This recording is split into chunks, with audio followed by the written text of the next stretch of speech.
Welcome! In this video, you'll learn how to clean refrigerator drip tray for your refrigerator.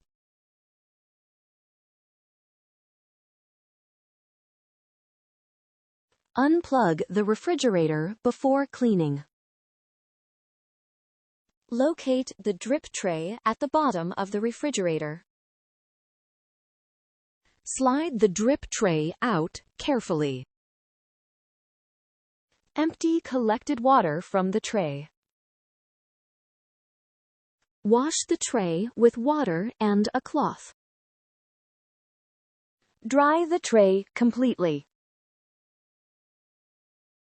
Insert the tray back into position.